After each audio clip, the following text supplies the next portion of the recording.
आर.टी. प्रवेश 2026-27 चौथ्या यादीमध्ये जे पालक व आहेत त्यांना आता प्रवेश घेण्याची तारीख ही 10/7/2026 आहे, म्हणजे उद्या लास्ट दिवस आहे.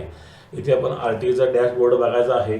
एकूण ज्या जागा आहेत त्या चौथ्या यादीमध्ये आज आज अखेर 940 जागा भरल्या गेल्या आहेत आणि आर.टी.ने आजपर्यंत 95,671 जागांचे वाटप केले आहे आणि आज अखेर आर.टी.कडे 10,140 जागा आहेत.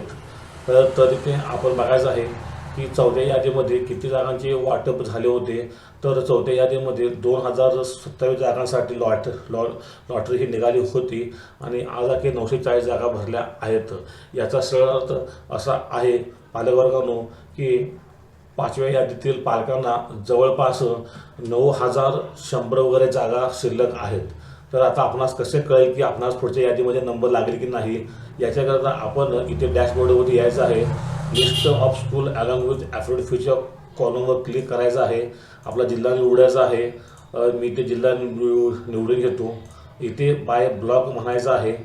इथं आपला तालुका सिलेक्ट करायचा आहे आणि आर.टी. म्हणून सर्च करायचं आहे. तर आणि इथे मी एक शाळा निवडतो.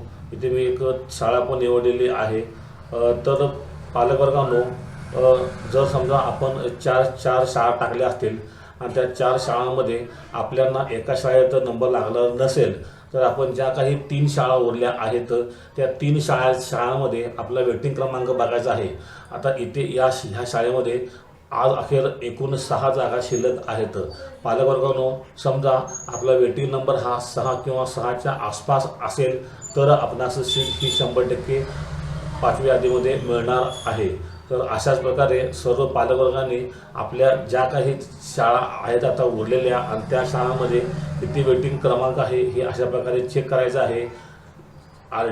आर.टीच्या लॉनुसार की जर आपल्याकडे ज्या शाळांमध्ये जेवढ्या जागा आहेत त्याच्या आसपास किंवा त्याच्या आत आपला नंबर असेल तर आपणास 100% ही सीट मिळणार आहे.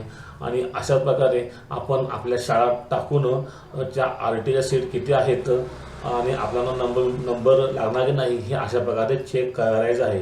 आणि तरी देखील पालकवर्गांनो, आपणास असे करून देखील सीट मिळत नसेल तर आपले पुढे काय होणार याच्यासाठी मी नेक्स्ट व्हिडिओ बनवणार आहे. त्या नेक्स्ट व्हिडिओमध्ये आपणास जे पालक प्रवेशापासून वंचित राहणार आहेत त्या सर्वांना संधी कशा प्रकारे असणार आहे याच्यासाठी एक स्पेशल व्हिडिओ बनवला जाईल. तूर्त तरी सर्व पालकांनी अशा प्रकारे बघायचं आहे की आपणास संधी मिळणार आहे की नाही आणि ज्या पालकांचे नाव चौथ्या यादीमध्ये आलेले नाही यांची पुढे काय मध्ये होणार. पालकवर्गांनो, आपला व्हिडिओ कसा वाटला हे मला कळण्याकरता माझ्या चॅनलला लाईक, शेअर आणि सबस्क्राईब करा. धन्यवाद. थँक्यू.